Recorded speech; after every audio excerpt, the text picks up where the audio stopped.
क्या होता है ग्रैटिट्यूड, ये आप सब जानते हैं, लेकिन ग्रैटिट्यूड करने से क्या बॉडी में चेंजेस आ रहे होते हैं, what is the science of gratitude and how gratitude helps you in changing the world around you, यही आज के वीडियो में मैं डिकोड करने वाली हूँ। मानविस करके उन्होंने मेरे क्वेश्चन मुझे पूछा था कि वो ग्रैटिट्यूड तो कर रहे हैं लेकिन उनको फील नहीं हो रहा है, what is exactly the science of gratitude. So आज के वीडियो में मैं आपके सामने यही डिकोड करने वाली हूँ। इसके साथ मैं आपको ये भी बताने वाली हूँ, प्रॉबेबली आप ग्रैटिट्यूड नहीं कर रहे हो, आप थैंकफुल कर रहे हो। What is the difference between being gratitude, being in gratefulness versus being thankful, or also I'm going to share with you there are 6 different type of toxic gratitude, जहाँ पे आप हो सकता है कि आप उनमें से कुछ फॉलो कर रहे हो, और बिलीव मी मैं ऑलमोस्ट 5 तो मैं फॉलो कर ही रही थी, unless and until I get on to the deep down of the gratitude science, जब तक मुझे एग्जैक्टली पता नहीं चला कि what does gratitude means it. आज की वीडियो में यही डिकोड करने वाले, लेकिन उससे जाने से पहले नमस्कार, मेरा नाम है डॉक्टर सोनिया सिंह थदानी, मैं लाइफ रोमांटिक कोच हूँ। मैं हेल्प कर रही होती हूँ लोगों को to live a positive happy holistic life. ये चैनल डेडिकेटेड है आपकी पर्सनल ग्रोथ के लिए, where every single day I'm coming up to answer your queries related to topics related to law of attraction, subconscious mind, gratitude, thanksgiving, journaling, scripting, lot many things. So this channel is totally dedicated about your holistic growth and questioning and answer commended by the science. Okay, diving straight over today's video. पहली बात तो अगर आप gratitude का science पढ़ेंगे, this gratitude whole science, ये जो था, अगर ग्रैटिट्यूड का आप साइंस पढ़ेंगे, जो ग्रैटिट्यूड का टोटल साइंस जो आया है वो आया है हमारे रॉबर्ट एमन्स करके हैं, जो कैलिफोर्निया के प्रोफेसर हैं। उनकी रिसर्च के ऊपर पूरा ग्रैटिट्यूड आया था, राइट। उन्होंने बहुत रिसर्च किया and ultimately he find it out कि gratitude is one of the factor जो आपकी लाइफ को बहुत सिग्निफिकेंटली चेंज कर सकता है। Probably how, okay, when you practice gratitude, जब आप ग्रैटिट्यूड प्रैक्टिस कर रहे होते तो हो क्या रहा होता है हमारी बॉडी में। Number 1 thing, you are practicing gratitude releasing your 4 major hormones, आपकी बॉडी में 4 मेजर हार्मोन्स रिलीज कर रहा होता है। One is your dopamine which is your motivation factor, सबको पता है, and the second one is your oxytocin which is your feel good factor, आपके बॉडी को, आपकी लाइफ के बारे में, खुद के बारे में ऑक्सीटोसिन फील गुड फैक्टर आपको रिलीज करवा रहा होता है। आपके कॉर्टिसोल्स लेवल कम कर देता है, that is the hormones related to stress, anxiety and fear and all those, आपके cortisol levels कम कर देता है, and it also releases your norepinephrine, that is again an energy booster hormone. Okay, so ये हमारी body में physiological point of view से हो रहा होता है जब हम ग्रैटिट्यूड प्रैक्टिस कर रहे होते हैं। अगर आपको मैं ये मतलब विजुअल लेवल पे बताऊँ तो जब आप ग्रैटिट्यूड प्रैक्टिस कर रहे होते हैं, आप अपने माइंड को रीअफर्म कर रहे हैं टू सी द पॉजिटिविटी, आप पॉजिटिविटी की तरफ आप अपने माइंड को रीफोकस कर रहे हैं। I know you are in, जब हम लोग मेस में होते हैं, when we are in to the mess, when life is totally very difficult, at that time gratitude practice करना बहुत मुश्किल हो जाता है। बट जब भी आप उन सिचुएशंस में ग्रैटिट्यूड प्रैक्टिस करेंगे तो हो सकता है, नॉट हो सकता नहीं, it's a fact that ultimately you are reaffirming your mind, आप अपने माइंड को रीअफर्म करवा रहे हो to look towards the positivity. And you know your attitude, जब आप पॉजिटिव एटीट्यूड रखते हैं तो डेफिनेटली चीज़ें पॉजिटिविटी की तरफ बढ़ने लगती हैं, in spite of everything, the whole world which is running around mess around you. Once you start focusing on the positivity, आपका एटीट्यूड चेंज करते हैं तो चीज़ें भी बदलती हैं। So this is the whole science of gratitude, कि science of gratitude ultimately आपको यही बोल रहे होते हैं। And not only that thing, जब आप ग्रैटिट्यूड डेली प्रैक्टिस करना शुरू कर देते हैं, then automatically you are opening up your abundance portals, आप अपने चैनल्स ओपन कर रहे होते हैं। एनर्जेटिक पॉइंट ऑफ व्यू से देखना चाहोगे तो आप यूनिवर्स के लिए ओपन हो रहे हो कि to receive, because believe me, जब आप नेगेटिविटी में होगे, नेगेटिव जोन में होगे, at that time you are totally reaffirming your mind कि सब कुछ खराब है, दुनिया खराब है, ये खराब है, वो खराब है, रिश्ता खराब है, बॉस खराब है, बच्चे खराब है, परिवार खराब है। You are totally reaffirming that thing, and ultimately आपका माइंड वहाँ पे क्या फोकस कर रहा होगा, वो सिर्फ और नेगेटिविटी ढूंढ रहा होगा, और वो नेगेटिविटी, वो मेस के बीच में आप कभी भी सॉल्यूशन नहीं ढूंढ पाओगे। सो ग्रैटिट्यूड अल्टीमेटली आपको काम डाउन कर रहा होता है, आपके नर्वस सिस्टम को काम डाउन कर रहा होता है, एक अच्छे हार्मोन्स आपकी बॉडी में रिलीज कर रहा होता है, जिसके कारण आप एक पॉजिटिव एटीट्यूड के साथ आगे लाइफ में बढ़ते हो। And this gives you the motivation, this gives you the belief system, this gives you the power to move forward in to the life. Now coming to the straight second point, there is a high chance आप confuse हो रहे हो being in gratitude और feeling grateful versus being thankful. जब आप gratitude पे कर रहे होते हो, वो ग्रैटिट्यूड की फीलिंग जो होती है वो बहुत लिंगरिंग फीलिंग होती है, वो बहुत इमोशनल होती है, बहुत डीप होती है, वो दिल से निकल रहा होता है। Versus being thankful, thankful is transactional. किसी ने मेरे लिफ्ट का दरवाजा खोला, I am thankful for it, I am not paying gratitude for it, because कल को जब वो भी लिफ्ट में होंगे तो probably I will also open the door for the person. That's being thankful. I am thankful for the food on my plate, yes of course I am being grateful for it also, I am being my deepest of this thing, but of course कहीं ना कहीं वो एक transactional relationship है, right. Versus being grateful, जबकि आप grateful होते हैं जब भी किसी चीज़ों के कारण, तो क्या होता है, वो फीलिंग लिंगरिंग होगी। Example, I am grateful and in deepest of my gratitude to all my coaches जिनके साथ मैं काम कर रही होती हूँ, टू ऑल द पीपल जिनसे मैंने सीखा है, all my mentors including today's video, ये भी मैंने कहीं से उनसे ही सीखी थी कि ये चीज़ें भी होती हैं ग्रैटिट्यूड की, राइट। क्यों? क्योंकि जब मैं लाइफ के लोवेस्ट फेज में थी तब उन लोगों ने मेरे लिए एक स्पेस होल्ड किया और मुझे एक अलग ही दुनिया बताई। मैं एक ऐसी दुनिया से आती हूँ जहाँ पे क्वेश्चन किया जाता है, being from scientific फिटर्निटी, her cheese question कर करके आ रही होती है। वर्सेस एक ऐसी दुनिया दिखाना कि तुम जो कर रही हो वो रिसर्च है, ऑलरेडी एग्जिस्ट करता है, तुम्हें सिर्फ उसके प्रति सही डायरेक्शन में स्टेप्स उठाने हैं ताकि आप उस जगह तक पहुंच सको। So that is what I am grateful for, all the teachings they have done, and not only that thing, they have built a very solid connection, especially the law of attraction teachers, you know, उन्होंने एक बहुत solid connection बनाया especially with the universe, जो मैं आज भी जब भी मैं यूनिवर्स के बारे में बात करूँगी, मैं जब भी यूनिवर्स के बारे में कुछ ग्रैटिट्यूड पर करूँगी, the connection between me and universe is so strong, that so lingering कि मैं लाइफ में हताश हो जाऊँ, निराश हो जाऊँ, मैं जब भी आसमान की तरफ देखूँगी मुझे लगेगा कोई तो है जो मुझे प्रोटेक्ट कर रहा है, कोई तो है जो मेरा हाथ थाम लेगा, कोई तो है जो मुझे आगे लेके चला जाएगा। That is being in gratitude.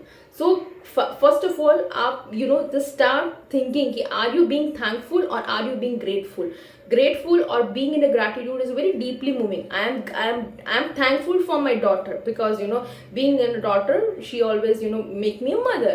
But not only that, I am thankful for my daughter for being there when she comes and hugs me, because whenever I am feeling low, वो मेरे पास होती है मुझे hug करने के लिए, and that feeling, that genuine love feeling reassures me, right? This is how you should be paying gratitude. You should be paying gratitude exactly कि आप क्यों, उसका why आपको लिखना बहुत ज़रूरी है कि यार वो feeling क्या connect कर रही होती है. This is the second step, that the difference between being in gratitude or being in thankful. Just see, आप शायद thankful हैं, आप किसी ट्रांजेक्शनल रिलेशनशिप में हैं जहाँ पे आप किसी के लिए कुछ कर रहे हैं और सामने से रिवर्ट नहीं आ रहा, लेकिन आप फिर भी लिखे जा रहे हैं वहाँ पे ग्रैटिट्यूड, थिंकिंग दैट सामने वाला वो ग्रैटिट्यूड पे करेंगे तो वो रिवर्ट कर देगा, प्रोबेबली वो रिवर्ट कर देगा, but at this point of a moment आपकी expectation, and that is not gratitude, that is being thankful. Now there are 6 different kinds of a toxic gratitude. एकदम शॉर्ट में समझाऊंगी. Probably अगर आप मैं साइंस बता देती हूँ कि आप वो टॉक्सिक के क्या है, टॉक्सिक ग्रैटिट्यूड पे करने के क्या है. Probably नंबर 1 थिंग, आप डीप मेस में हैं लेकिन आप फिर भी ग्रैटिट्यूड पे किए जा रहे हैं. If you are doing that thing, probably this is a toxic gratitude you are paying, because this way, number 1, you are not at all seeing the mess in front of you in spite of taking active actions towards it. आप वहाँ पे उसको पूरा nullify कर रहे हो कि कोई मैजिक से चीज़ें ठीक हो जाने वाली. No one is going to come and save your life. Only you have to come and save your life. आपको खुद की लाइफ बचाने के लिए खुद ही आना पड़ेगा. Yes, you can pay the gratitude at that point of moment towards the past incidences जहाँ पे आपको लगा है कि कभी भी मुझे मदद नहीं मिलेगी, लेकिन कहीं ना कहीं से मदद मिल गई है, तो उस पॉइंट ऑफ व्यू पे आपको यहाँ पे ये ग्रैटिट्यूड पे करना चाहिए.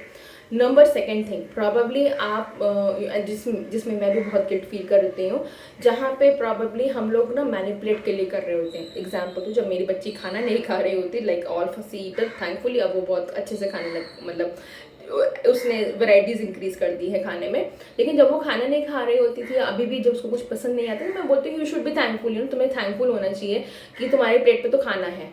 But this is how we all have parented. हम सभी ऐसे ही बड़े हुए हैं. जबकि at that point of a moment I do generally feel guilt, मुझे गिल्ट फील होता है क्योंकि मैं उसको मैनिपुलेट कर रही हूँ, क्योंकि मुझे पता है कि मम्मी हूँ तो उसकी हेल्थ के लिए बोल रही हूँ and all that stuff, but that is should not be there. So see that you are not doing manipulative gratitude. Many a time you might be doing gratitude probably to manipulate someone. If that is the thing, that should not be there. Third most important, जो बहुत बहुत बहुत important है, many a time you are doing gratitude just to run away from your own feelings. और अगर आप मेरे videos देखेंगे, मैं हमेशा बोल रही होती हूँ, प्लीज़ एक्सेप्ट द फीलिंग्स. आप अगर you are going through a breakup, आप बहुत एक हार्श रिलेशनशिप में है, टॉक्सिक रिलेशनशिप में, आपकी जॉब चली गई है, ब्रेकअप हो गया है, हेल्थ अच्छी नहीं है, and at that particular moment, in spite of allowing your body, allowing yourself, accepting the emotions, आप gratitude पे किए जा रहे हो वहाँ पे, thinking that some miracle will happen. Of course miracle will happen, but that miracle will happen once you accept that feeling. So don't shut the door to your body emotions in on the name of fake gratitude. तब अगर आप दुखी feel कर रहे हो, just please go and allow those emotions to pass. रोना चाहते हो, रो दो. At that point of a moment किसी को बात करके जाना निकालना चाहते हो चीज़, please hold that, मतलब allow and keep that space and just take out those emotions. वहाँ पे फिर फेक ग्रैटिट्यूड मत देके जाइएगा. Right, this is number 3. Number 4 जो ग्रैटिट्यूड होता है वो बहुत कॉमन है, जहाँ पे हम लोग देख रहे होते हैं कि आप हैप्पी गो लकी की पिक्चर दिखा रहे हो, हैप्पी फैमिली की, but deep down if you are cribbing about your husband और योर स्पाउस और योर जॉब और योर बच्चा और anybody think, that's a sign you are into toxic gratitude. Please don't do that at that moment. वहाँ पे gratitude ना पे कीजिए. उस वक्त आप ये शायद ये देखिए कि आप ये रिलेशनशिप में क्यों रहना चाहते हैं. Why you want to be in this relationships, not because of security, it should not be transactional, but because that being with that person or being with that particular whatever thing you are having, that gives you the feeling of happiness or worthiness or whatever thing. And the number 5 जो बहुत important होता है, probably जहाँ पे आप सिर्फ पे कर रहे हो, you are paying gratitude just to escape your procrastination. आप procrastination कर रहे हो, I'm thankful for my job because it and me pay me the paycheck. Yes, definitely, but does it motivate me? No, not at all. I'm genuinely thankful for the paycheck I get at the end of the month because that helps me to invest into my own growth. That should be the one you are paying the gratitude, right? And the last one thing, please अपनी कामयाबियों को लेना शुरू कीजिए. Start standing for your own self. अगर कोई आपको ऐसा बोल रहा है ना कि you should be thankful, you should be grateful for the job you are having, or you should be grateful for the award you are having. Of course you should be grateful, but before being grateful you should be thankful. You should be thankful for working this much hours. You should be thankful for pushing your own limits. You should be thankful for making it to the end when nobody was at that point. These are the 6 signs जहाँ पे अब आप देख लीजिए आप कहाँ पे आप toxic gratitude पे कर रहे हैं. Probably you might be paying toxic gratitude in some of the scenarios. At that point of moment, I want you at that number 1 step, उस step पे आप क्या करेंगे. सबसे पहले past में जाके देखिएगा कि क्या चीज़ आपके लिए काम की थी और उस टाइम पे जो चीज़ काम की थी वो आज भी काम करेगी. That is the thing. I want you to go in to the past when nothing is working out. Please go in to the back and write it down what has worked at that time. Probably शायद वो पूजा कर लेना, probably शायद भगवान जी के कुछ मंत्र जाप कर लेना, प्रोबेबली कुछ हीलिंग कर लेना, प्रोबेबली शायद किसी एस्ट्रोलॉजर से कोई अंगूठी पहना लेना, प्रोबेबली शायद अपने ऊपर ज़्यादा विश्वास कर लेना, प्रोबेबली शायद अपने आप को समय दे देना अपने आप को कि यार मैं कर जाऊंगा या मैं कर जाऊंगी. At that should be. और प्रोबेबली साइंस देखना वहाँ पे कि किसने आपकी मदद की थी. प्रोबेबली वो एक फेदर आके गिरा होगा, प्रोबेबली वो बटरफ्लाई आपको दिखी हो. many a times whenever I'm seeing whenever I'm being confused, मैं बहुत confused हो रही हूँ, तो कहीं ना कहीं से एक फेदर आ जाता है. and that is a sign for me that I should be thankful, I'm being blessed. So this is the whole video about the gratitude, and I genuinely feel deepest of gratitude to all my viewers. जो लोग यहाँ पे रोज़ आ रहे होते हैं, जो लोग यहाँ पे रोज़ वीडियो देख रहे होते हैं, जो लोग कमेंट कर रहे होते हैं, because you know why you are commenting, you know why you are watching these videos, you know why universe has popped this video on your screen, because deep down आपके अंदर वो लाइट है, deep down you have that sunshine in you, deep down you feel that worthiness, deep down you know there is a better life waiting for you, deep down you know that the time you are investing with me watching these videos or watching anybody channels, that is sign that you are being protected, that universe got your back, that somebody is there to give you the right guidance at the right time जब आपको चाहिए था. वो बोलते हैं ना, हम लोगों के रॉबर्ट शर्मा ने की बुक है the monk who sold his Ferrari में, whenever the student is ready the teachers appear. Probably that teacher is always appear for you, and this is my favorite quote. Please write it down in the comment section if you also believe under this thing कि जब भी student ready होगा ना, the teacher appears, teacher हमेशा आ जाएगा. On that note, I'll see you to the next video. Don't forget to like my channel, share कीजिए, subscribe कीजिए, and to all my viewers, I love you all, and my deepest of gratitude to all of you for helping me to grow, for helping you to grow, and for making this world a better place. See ya.